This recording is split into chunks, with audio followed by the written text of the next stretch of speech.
Hold up, I all need to get in here for this mess because Diddy just sent the entire internet on fire after he got arrested for sex and forcing young boys and girls into freak-offs without their will. According to the feds, they found hundreds of different tapes of these freak-offs, and they were worse than Cassie even described in that lawsuit.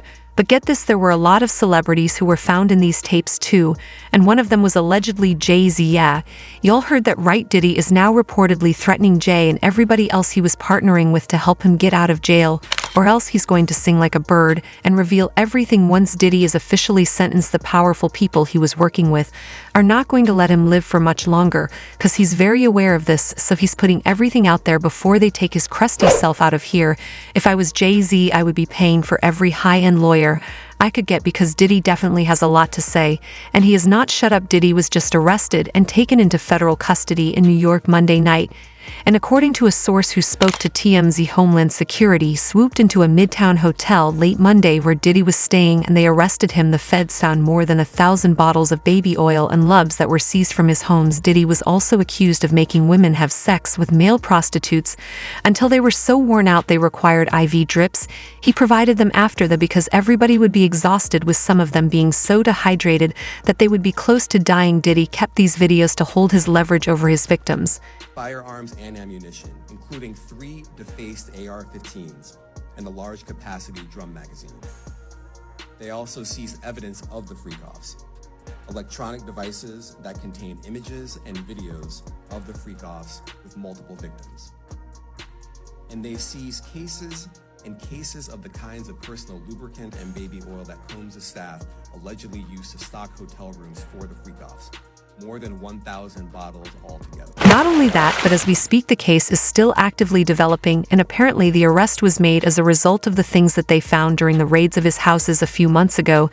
If you all remember, Homeland Security unexpectedly raided Diddy's properties across the U.S., and in several video footages from that day, they could be seen arrested his sons, Justin and Christian, and also leaving the property with tons of evidence. In a recent press conference, the feds revealed that they have multiple phone call recordings that Diddy and his entourage made to his victims, trying to bribe them into either staying silent or changing their statement about what he did to them so he could get away with his crimes. In late 2023, after public allegations were made about Combs' crimes, he and others pressured witnesses and victims to stay silent, including by making phone calls to witnesses and victims and giving them a false narrative of what they had experienced. And as alleged, Combs used others to help conceal his. Diddy's indictment also revealed that he allegedly flew in tons of workers into the U.S. and forced them to participate in his freak-offs with tons of his friends' victims and others. These freak-offs would last for hours, and one of these so-called friends that he was doing these nasty things with was allegedly none other than Jayz. Jay and Diddy used to be very close friends for years, and at some point Diddy even referred to Jay as his brother from another mother. Diddy even said in an interview that there are only 2 people that are allowed to call him by his government name, and that's Jay-Z and his mom. However, since Diddy got busted, Jay has been trying to distance himself a lot, but a lot of people, especially Jaguar, Wright, have made sure we don't forget about Jay's affiliations with Diddy. Sean Carter is worse. Uh-oh. Oh, man. He's smarter. He's patient. He's not sloppy. Mm-hmm. This been lining up people he calls friends and stepping to the side while they get hit by the guillotine for 30 years. He's worse. I think the PDiddy trial has the potential to force Sean Combs to finally be honest about some things that he hasn't been honest about, which could create great leverage for knocking that big lip camel face back into the oblivion in the depths of hell where he came from. When Jaguar said this, people could not help but defend everything she was saying, because Jay has a history of doing prat things that are just as questionable as the things that Diddy was doing, but for some reason everyone conveniently turned a blind eye and just allowed him to get away with it. For starters, there was word going around back in the day that Jay was in a predatory relationship with then 15-year-old Foxy Brown. He'd allegedly convinced her into dating him by promising her a career in Hollywood, But once he was done using her, he pushed her off into the industry to silence her, and then went on to completely blackball her. I ain't the only one that Jay had when she was underage. Y'all remember Foxy Brown and Jay? Ain't no woman like the one I got. No one could love you better. This was seemingly confirmed by Jay's ex-best friend Dame Dash, who got super defensive when he was asked about it. He didn't deny it, but he definitely said he was in no place to speak about it, and that Jay should be asked about it since he was the one taking advantage of Foxy. What age was Foxy Brown signed? I wasn't paying attention to Foxy Brown. But that's... I didn't sign Foxy Brown. I know Stop you. putting I'm me just in that. asking a You keep asking question. because I'm on the block. I'm responsible for everybody. You the boss. Yo, don't beat around the bush. Say what you want to say. I'm just What do you mean by that question? I was just asking. What are you insinuating? I'm when not you ask me about insinuating. I just Foxy asked the Brown? question. Let me shoot. I thought Foxy was like 16. That's all I'm saying. It sounds like you. All I'm saying it sounds is like in you this got industry, some- when we live it in these seems like glass you got. houses. It seems like you got a question for Jay. Ask him. Y'all keep asking me questions y'all want to ask him because he ain't here. Ask him. I ain't got shit to do with that, and I don't even know nothing about that. Now, even though Dame was hesitant about speaking on Jay and Foxy, he did not hold back from spilling all the tea about Jay's disturbing relationship with Aaliyah. According to Dame, Jay went behind his back to aggressively try to get Aaliyah to be his girlfriend, but he wasn't interested at all. He was allegedly even inviting her to his parents in a desperate attempt to get her into a relationship with him.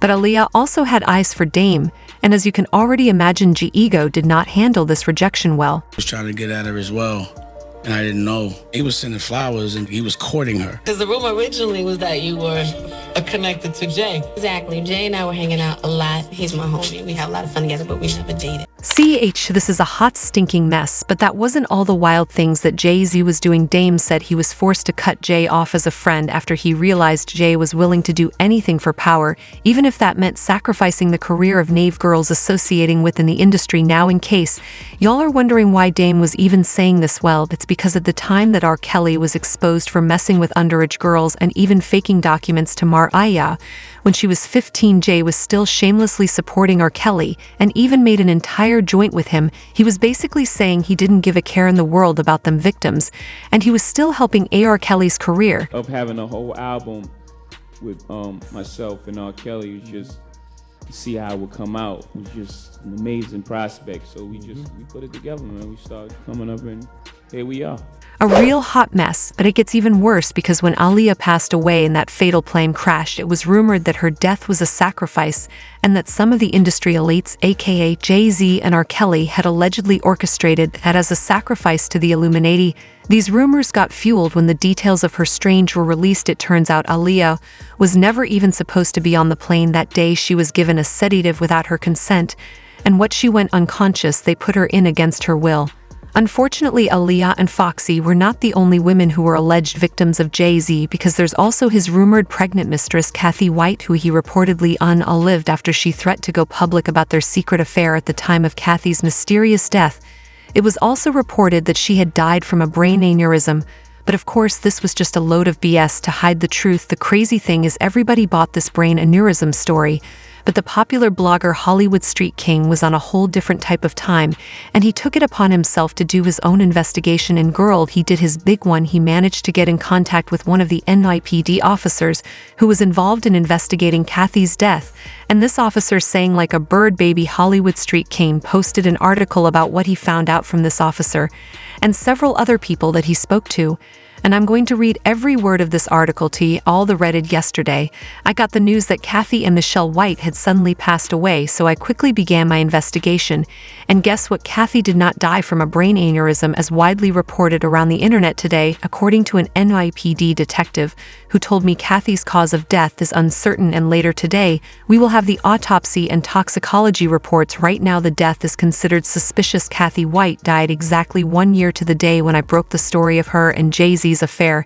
Here's exactly what the NYPD told me. A 911 call came in from an apartment on 130 West 19th Street in Manhattan. Ambulance came and took Kathy because she was sick. They took her to the Beth Israel Hospital, and that's where she expired. It was too early to be speculating that an aneurysm killed her.